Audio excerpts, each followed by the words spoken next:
Good morning and welcome to the Coffee with Chris show. Welcome to YouTube. This has been, I'm so happy that I'm here. I've spent 3 long years over at Facebook. It has been time for me to come over to the YouTube side of things. So for everyone who's watching, thank you for coming over here with me. So a little bit about Coffee with Chris. So for anyone who has not watched this before, Coffee with Chris is a daily or weekday show where we talk about relevant issues with the LGBTQ, BIPOC, which is Black, Indigenous, people of color community. And we talk about all kinds of stuff. We talk about sexuality, gender, racism. We talk about empowerment, and also we talk about and we talk to people in the community about all of these issues and how we can be better people. In the comments, I've got Anita Minute, good morning, and Zach, good morning, Zach. I can see you. Thank you so much for coming over. And I hope you enjoy this show as we make this move. You can also watch the show live on the Coffee with Chris Show website.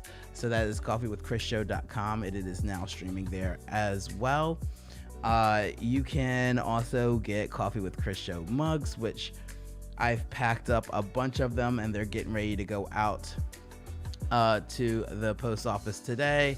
And here is what the mugs look like. So if you would like a Coffee with Chris Show mug, please go to the Coffee with Chris Show website and order yourself a mug. Also, you can follow me everywhere. You can follow me on Facebook, here on YouTube, as well as Instagram and Twitter. And with that said, let's start this show. Today is Monday. Mondays we do Motivation Monday. And I want to talk about leadership. What better opening topic to have for this show moving to YouTube than leadership? There's so much that's been going on. Yeah, you got your email, Anita, saying that the mug's getting shipped. Yeah, I printed out everyone's shipping label last night, and everything's together and getting ready to go to the post office as soon as the show's over. That's exciting. So exciting. So what better way to start our journey on YouTube other than talking about leadership? There are so many blogs and articles and all these things talking about leadership. And a lot of times we talk about leadership in that way in relationship to working. So like a lot of the leadership is, I was like, is there a cord in front of my lens? Okay. A lot of times when I am seeing articles and stuff written about leadership, it's always in relation to like going to work and how to be a good leader at work, which doesn't make a whole lot of sense to me. Being a good leader in a position of where you are not a leader, it's just so weird to me. And to try, and I don't really understand how we do this like employment situation where we want to employ a bunch of leaders when really I need someone who can follow directions and just do the job. And we rarely talk about how we lead through submission sometimes in order to get a common thing done. But that's a whole nother story. And I never really was a thing about like, I want to have a whole team of leaders. Tried that once. It was a mess. I actually want a team of people who are team players. That's really what would be ideal.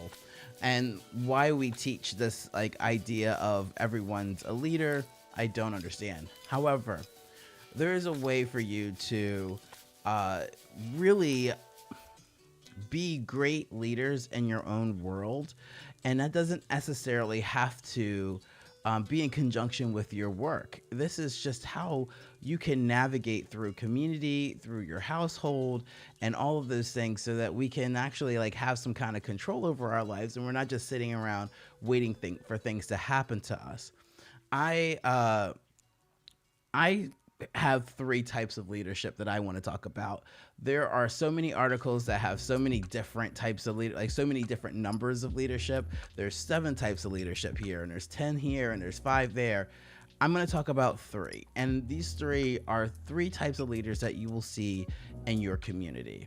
And I want to focus on the last one this week, because I feel like that is something I want to be closer to, as opposed to some of the other types. So type 1, you have leaders who are very authoritative, and that's one of the leadership styles. So it is a do what I say, follow me, let's go. Like you'll see those type of leaders being like protest leaders, or on the ground advocates. It's kind of the follow me, I'm the leader, we're gonna go over here. And it's a lot of a physical movement of how to navigate space, right?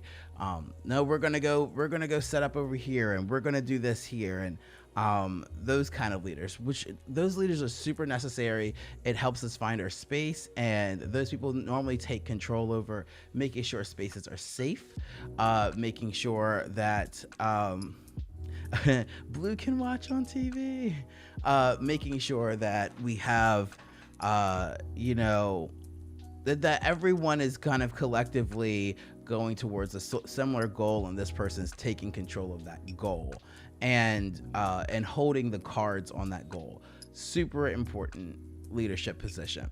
The next leadership position is, I would say, the soapbox leader, but you'll see most of those leaders in blogs and on social media. Those are the people who love to type out their like very strongly educated opinions, and they're the people who create the vocabulary and definitions for the things that we're experiencing today.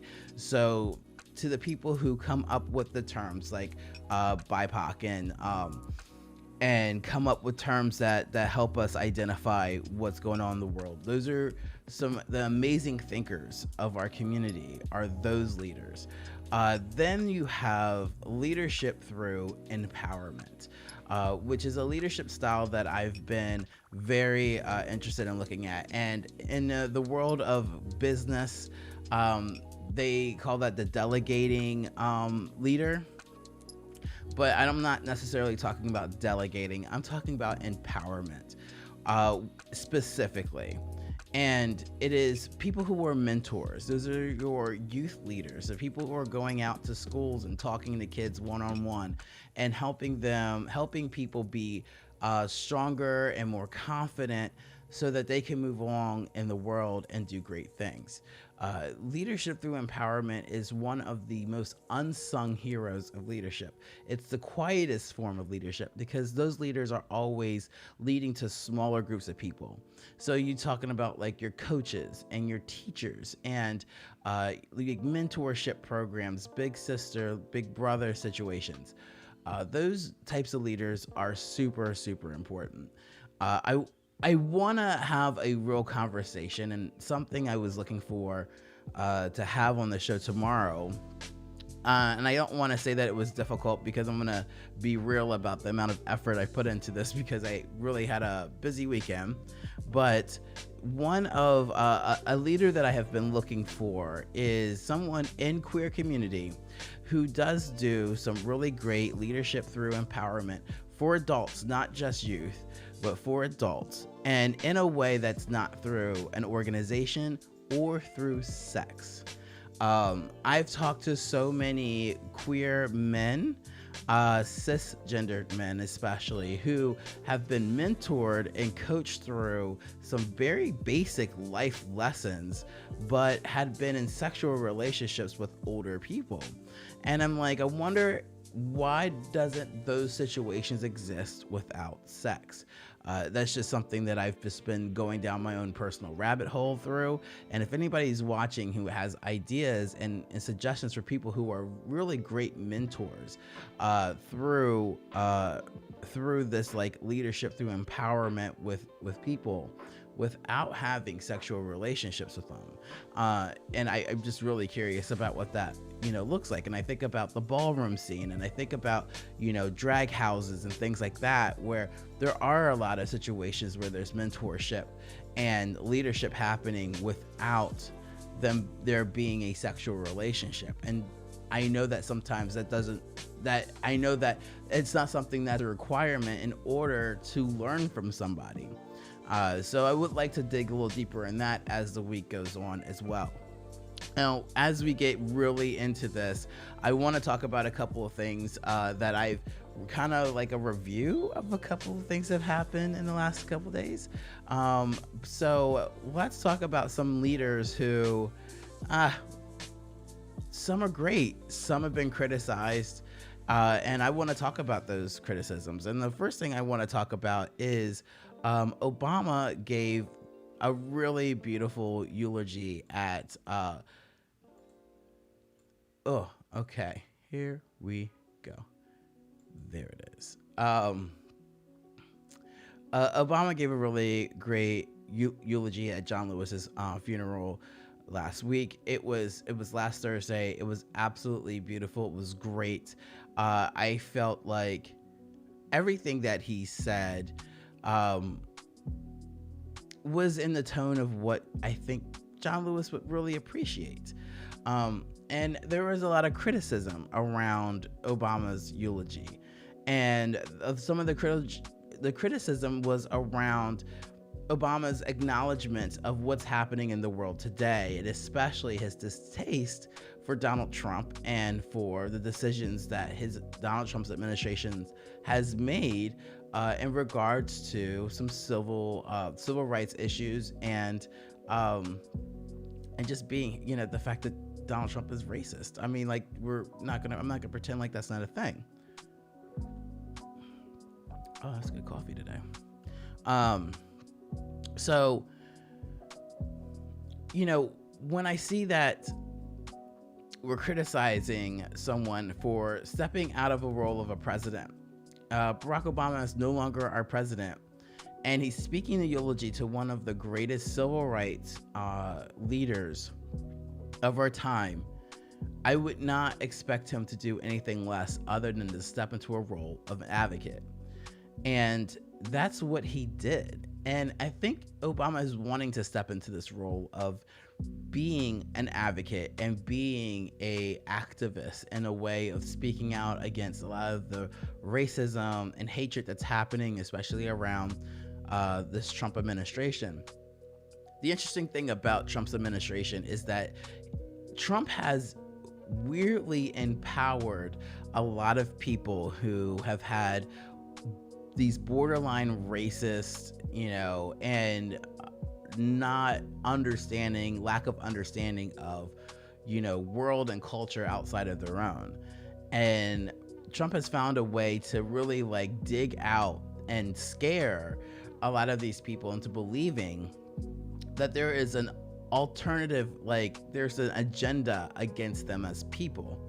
And when you use that logic and still mix that in with a big heavy seasoning of white supremacy, you get these crazy people out here who are just flying these flags and wearing their hats and being all kinds of extra for no apparent reason. They were not like this like 3.5 years ago. You got to remember, like, people were not outwardly as like racist as they are right now.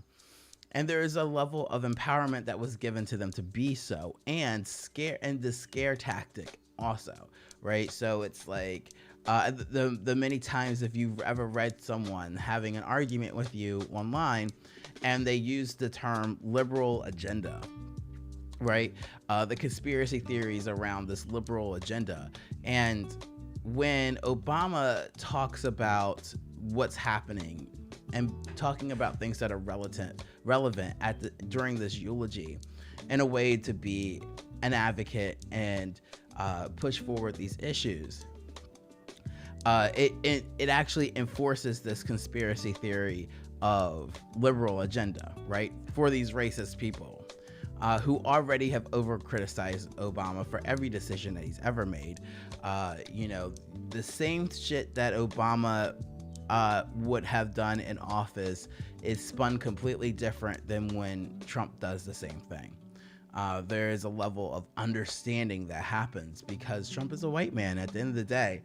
And as much as how crazy he is, there are still so many people in this world who are going to believe anything that Donald Trump says, even though they're blatant lies or blatant nonsense.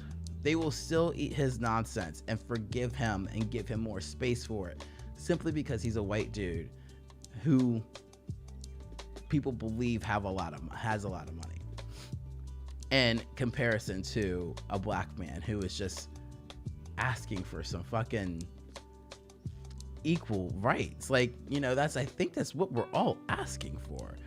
And I don't really understand that where black folks is asking for some equality in the world, white people see that as a threat. And to me, I feel like there's definitely a conspiracy theory behind that somewhere, which I'm going to dig up at some point.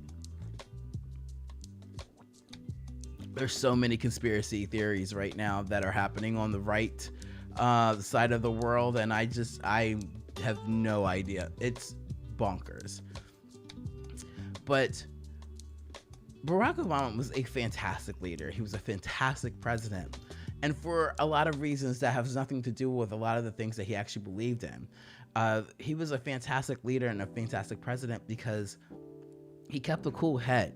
He spoke very well and calmly and clearly to the public about things that were going on. He had a sense of nurturing and empathy that he connected with any tragedy that happened in the world. He had a sense of humanity when he spoke. It wasn't always about him. And trust me, Obama is the most Leo of the Leos, and I believe his birthday is like Wednesday, right? Yep, his birthday's on Wednesday. So Obama is the Leo of the Leos. He's right in the middle of it, and he's going to have a little flair and a little all that stuff because, I get it. But he also was able to have a connection with us as American citizens, and it made it very easy to follow him. Being a great leader is also the capability of being a good follower and being able to allow someone to lead and allow someone to do their job well, the thing that they know how to do. Being Defaulting to someone's expertise is also a really great sign of leadership and an ability to delegate the things that you need to delegate. So, for example, if Obama was in the situation that Trump is in right now, Obama would have defaulted to the experts on how to handle a pandemic, which he did in 2014 when he created the pandemic handbook. And he defaulted to CDC and the World Health Organization and other doctors who are, really been focusing on how to contain and manage pandemics. He defaulted to their expertise, which made him a great leader to be able to convey that to everyone else. What Donald Trump is unable to do is to default to someone's expertise. Now, I've worked with someone who had a hard time doing that because you get in your own way, you get in your own head, and that's not great leadership. Leadership is not about you. It can't be. You can't be in the center of the conversation. Great leaders, even those who are very authoritative, this is the way that this is my blah, blah, blah, is still in the vein of being there for their followers. And that is something that Obama was really good at, was still being there for everyone, even though he was the one steering the ship. And that is an authoritative leadership style that you need to have in order to be president of a country like this. And I'll break that down to dynamics and relationships for dominant and submissive relationships. So, a great dominant has compassion and empathy and understanding of their submissive. If you're not being there for your submissive and you don't care about what your submissive is feeling or going through, then you're putting yourself in a very toxic and possibly an abusive situation where the submissive is unable to advocate for themselves. And that's not a great leader. That's not a great leader at all. Yes. Blue says that there is no sexual relationship between them and their mentor. She guides me spiritually and kink-wise. That way, the way the two can blend. That's awesome. And I love that that's possible. Especially when we talk about queerness and kink, especially in leather community, and finding mentors that are going to be that can be mentors and who are great mentors without having to have a sexual relationship with them. Because it's possible. We can always do that. Speaking of someone who is under fire for being a horrible leader, there's Ellen, who is really, apparently Ellen is a horrible boss, just horrible, very mean, short, says very nasty things to her staff, and gave a really shitty apology about it all. And the staff was just like, I'm not here for it. And this pandemic made it very easy for the staff to step up and say something because they couldn't go to work for a while. And I'm glad that they had that space to be like, look, before we go back to work, we need to address some shit. And they did. And they called Ellen all the way out, and the team, the executive team of the show, who said a lot of blatantly racist things and very nasty and not great. And people were just not here for it. When we talk about apologies and being a leader, see how I'm going to blend all this together for y'all. So being a leader doesn't mean that you're perfect. there's a lot of expectations that people put on leaders to actually kind of hold all the cards. We did this also. We do this with all of our presidents too. We want our presidents to hold all the cards, and if they drop one, we are so quick to say that they're incompetent. But they're also people. Like, they also do the same basic functions as everybody else.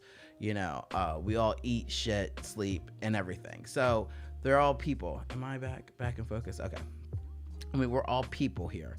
It's not possible to expect our leaders to be perfect. And I'm not giving any kind of excuses to Ellen for just being a horrible human being to other people. But when it comes down to making a mistake and fucking up, you need to make an apology. And there is, in my opinion, the golden rules of I think it's 4 or 5 steps into making a really great, solid apology so that you can move on from your fuck up. So here we go.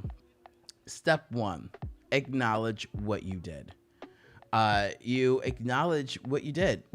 So if I called you stupid, I called you stupid. I have to take ownership for what you did. You have to take ownership. That is the first step of any great apology, is to take ownership and to, have some kind of accountability. Hold yourself accountable for what you did. The second step is to acknowledge the other person's feelings around what you did. So don't apologize for someone's feelings. Don't say, I'm sorry you felt that way. That doesn't even make sense. You can't be sorry for someone's feelings. Someone's going to have feelings. That's on them. That's their feelings. But you can acknowledge their feelings. So I called you stupid, and that made you feel bad. Whatever, right? So however the person has acknowledged their feelings to you is what you have to kind of be able to own your shit and then acknowledge that they felt a kind of way of what you did. Step 2. Step 3 is apologize for step 1, right? So you're going to apologize for what you did. So I'm sorry I called you stupid. You're not sorry because someone felt bad. You're sorry because of what you did.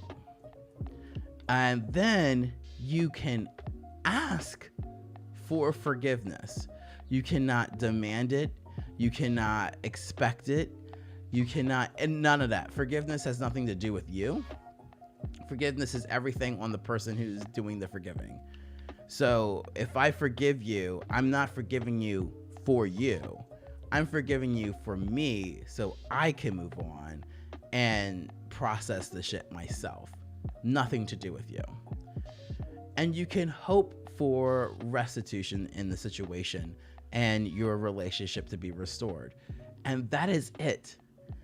After you apologize, the ball is no longer in your court. It is now up to the person that you're apologizing to feel, to be able to either forgive you for themselves and or restore the relationship and move forward. That's it. Stop using your apology as a way to control the situation. It's not a way to control the situation. You don't get to control the situation once you apologize. The apology is literally for you to hold yourself accountable and acknowledge someone else's feelings and to apologize for what you did. Great leaders know how to apologize. Apologizing for someone else's feelings, apologizing in a way that just does not seem authentic. Just be like, I know I was an asshole, but you know how I am. Making excuses for your actions, all of that is not a way to be a great leader.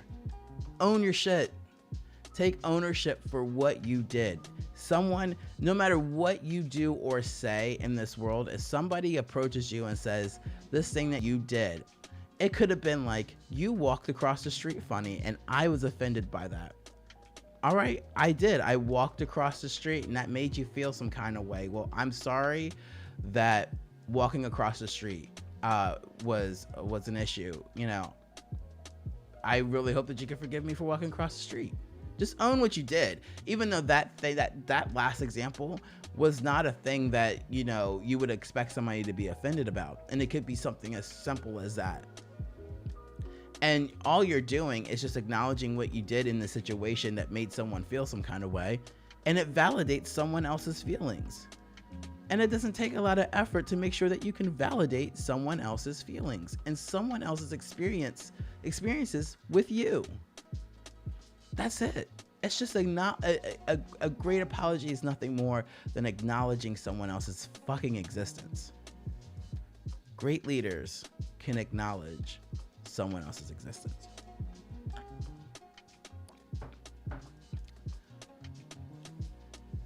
So the next thing I wanted to talk about, I want to talk about Hamilton. And I guess this is a short review of Hamilton in a way of how much I love this play. Don't get me wrong, I love this play. Like, I love this play. I've watched it at least 3 to 4 times already, all the way through from like beginning to end, watched it through. I've watched certain songs multiple times, so I've been completely obsessed with it. But the more that I hear and listen to this play or this musical, the more I realize just how really underwhelming Alexander Hamilton is, and how you could take a story of this dude who's on the $10 bill that most people don't really know anything about, you know, and turn it into probably one of the best musicals that Broadway has ever seen, is absolutely just amazing to me. And it takes a lot of skill and talent to do something like this. So Alexander Hamilton is the person who, he wrote the Federalist Papers. He had a hand in shaping what this country looks like, especially on the financial end. He fought in the Revolutionary War. You know, he cheated on his wife a bunch, and that is like really. And then he had a kid. He had 2 kids. So if you want to go section by section of what Hamilton did, Hamilton came to New York. He's from Saint Kitts. Came to New York, and he decided that he was going to make something of himself. He got himself involved with the war. He studied really hard, so he's a really good writer. So he wrote a whole bunch of stuff. Then he became the Secretary of Treasury, so he helped create a financial structure for the country. Cheated on his wife a whole bunch and fucked up and let his son die, and then he died, and then his wife picked up all the pieces and really did the work that he did. Okay, so I learned at the end of the day with Hamilton, women still hold the cards for men's bullshit. The fact that she stuck with him, you know, after all of his fuck shit and still showed up for him after he died just shows me just how powerful women are in this world, and just how much this entire country and world is shaped by women. And if you didn't get that one from this play, I don't know. I think Hamilton's a little bitch. But I still love this play. Don't get me wrong. I still love this play, and I'm not gonna stop saying that. I love this play. But Hamilton's a little bitch. Hamilton did not approve of slavery. He was definitely anti-slavery.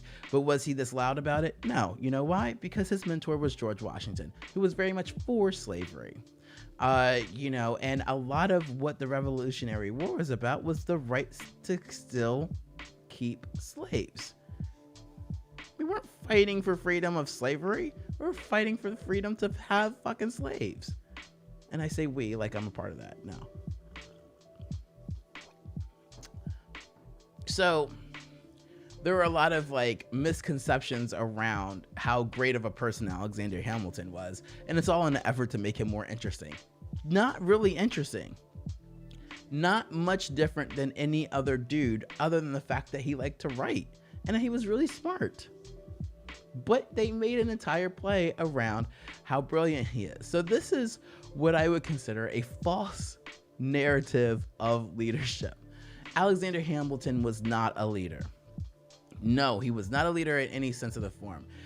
Alexander Hamilton climbed through the ranks of popularity and success through some very strategic moves that he made out of just being poor.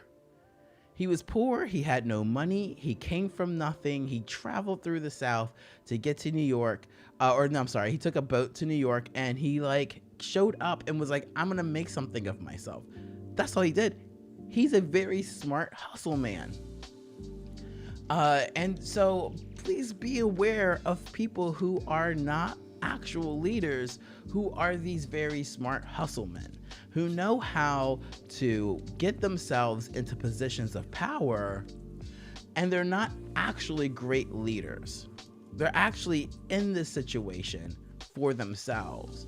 And there's so many people who have done that, and that really does play a lot into how politics looks here in the country right now. And they touch on this a little bit in the play about political shifts in order to gain power, not so much for standing behind any real purpose. So you still have a lot of politicians who are bending and moving their own moral compass in order to gain leadership positions when they're not actual leaders. A lot of those leaders are the soapbox leaders that you read about in blogs and in Facebook and social media and everything like that. Those are those kind of leaders who like to bend and move their moral compass in order to gain followers and support by saying very extreme things. And it has been noted through a lot of studies about the types of, especially in the world of social media, the types of leaders who get more attention for being very extremist versus the type of leaders who actually open up the floor for discussion and bend and move based on their learned experience. So where I am definitely someone who will take everyone's opinions into account. I don't care how fucking crazy it is. I can still make sense. As long as you make sense, I can kind of understand where you're coming from and allow you to have your space. I still have my very deep beliefs, but it doesn't mean that my beliefs and the ways that I want to live my life need to impede on how you live yours. And I would say majority of people in this country live in that space where we actually just want to have space to live our lives. Now, there's a lot of people that live on these extremes where they think that their way is the right way. And living in those extremes actually is something that we tend to amplify. So it seems like everyone feels this way, but it's not necessarily the truth. What is happening is that if you say you feel this way, you actually get more attention.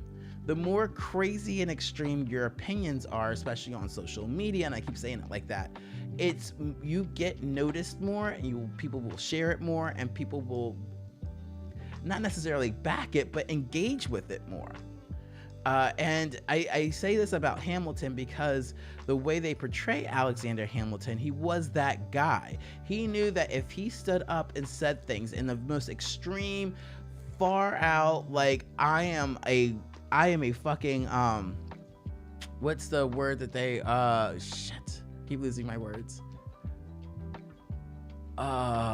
I'm a rebel. That's the word, rebel. I'm a rebel, and we are against the, British, and I am going to be the most, the loudest, most patriotic to American person in the room, and that gave him attention. And that is how he was able to be the person that he was able to be for as long as he was able to be it. Outside of that, Hamilton really he cried a lot about, his kids and the fact that he cheated on his wife and all of that stuff. But Lin-Manuel wrote a beautiful fucking play about it, and the music is super catchy. But if you actually just sit down and listen to it, it's like, this is the most nonsensical thing. And now I want to find some non-plus person to write a whole musical about, because I'm pretty sure there's so many people who've had like the whole play is a Dr. Phil episode. Like, there's so many people. Dr. Phil's been on the air for how long? You can make a musical about any person who's been on Dr. Phil. Any person. The world's longest Dr. Phil episode, Hamilton, an American musical. Uh, but I love it. I swear I could watch it a million times. So as we round this out, the last thing, and something I watched yesterday. Did I watch it? Was it yesterday? No, it was Saturday. Saturday, date night. Sydney and I watched Beyonce's Black is King. Fucking beautiful. Absolutely beautiful. I was gonna be like, should I say spoiler alert? And I'm like, no, it's a music video. It's a long ass music video, so just go watch it if you can. It's on Disney Plus, but by now I'm pretty sure you can piece it together on YouTube, because that's how people are. This was an amazing piece of work. No one has done what Beyonce's doing since Michael Jackson, as far as creating very visual elements that, you know, go with their music in a way like this. Like Michael Jackson did Moonwalker, and gosh, what else? Remember the Time video? Like Michael Jackson really did bring music videos into storytelling, into like this musical interpretation of, or this visual interpretation of music, and a visual, like, it's just amazing. Anyway, so if you haven't watched it, watch it. It's great.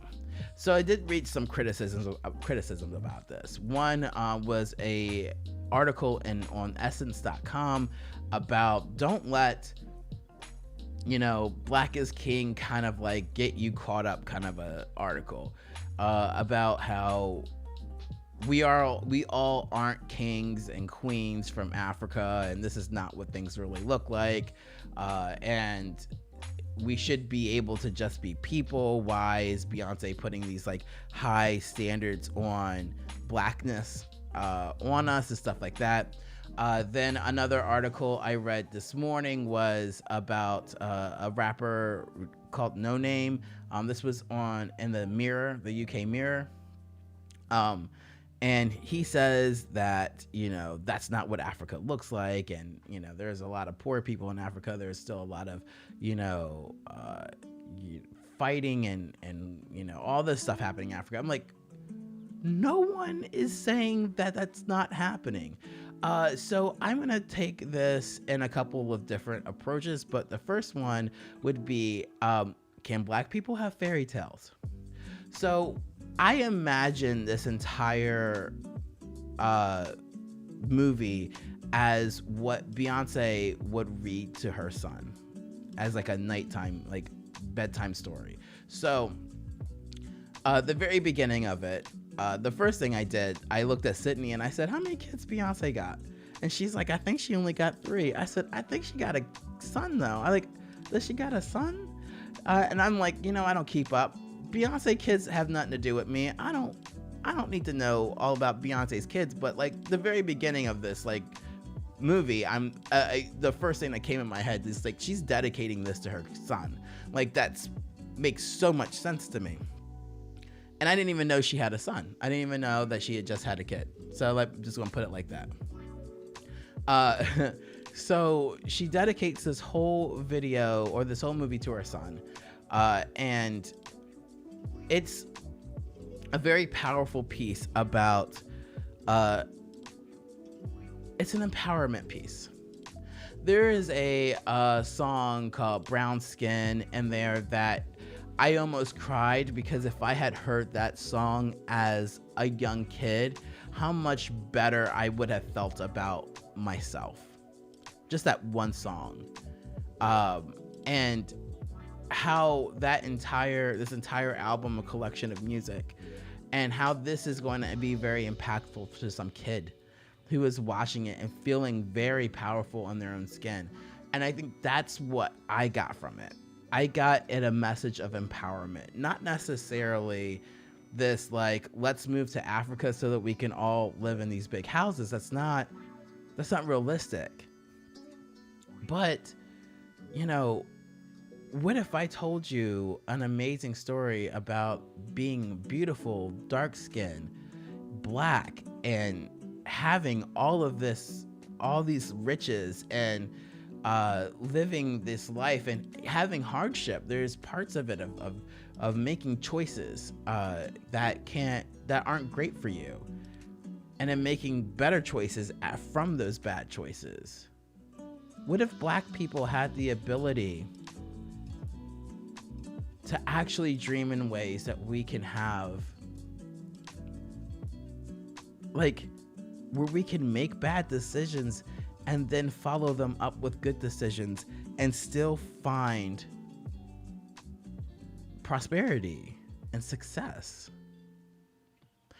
In this country, Black people don't have the options to make bad decisions that redeem themselves, so much so to finding success on their own.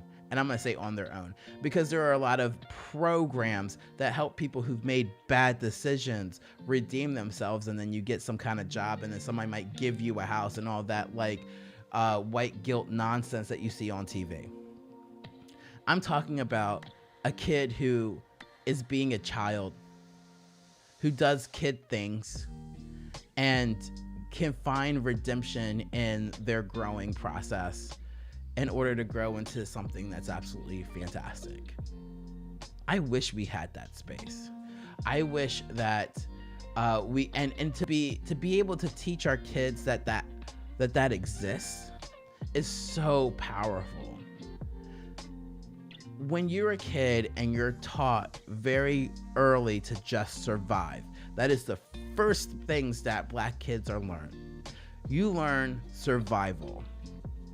And then you start learning about being wishful and hopeful and wanting things. But you don't do that first. It's always this survival track first. There's a level of protection that your family puts over you, and worry, and just thoughts of strict discipline into being a person that will survive. But we don't talk to our kids in a manner of how great they are and beautiful, and how the world is yours.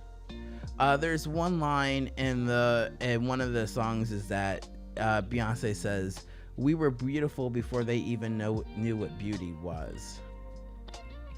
And that, I thought it was,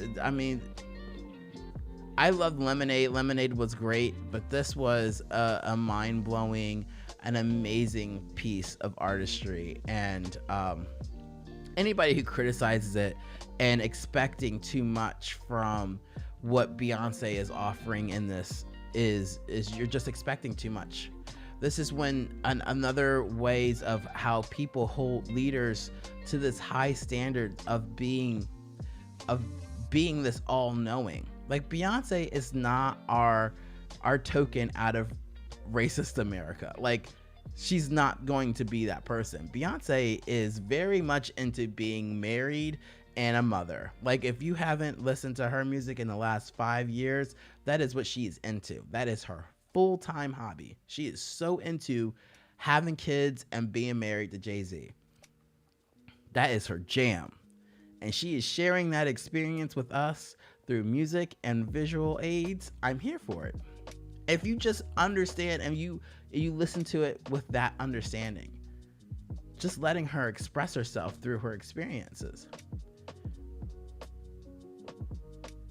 I don't expect Beyonce to be a leader through her artistry. I think that she's an empowering person through her artistry.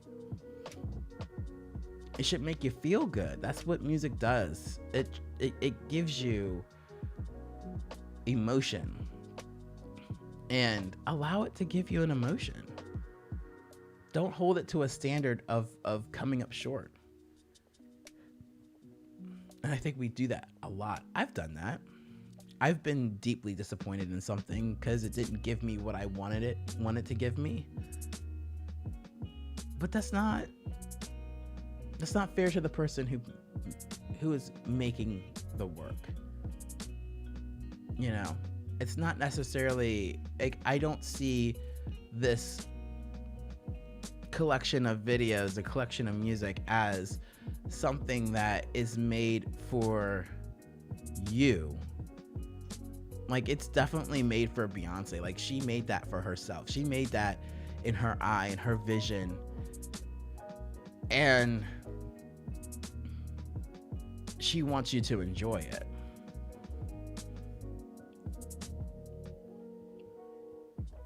Real artists make art like that. Real artists make art for themselves and share it with you so that you can experience this outward expression.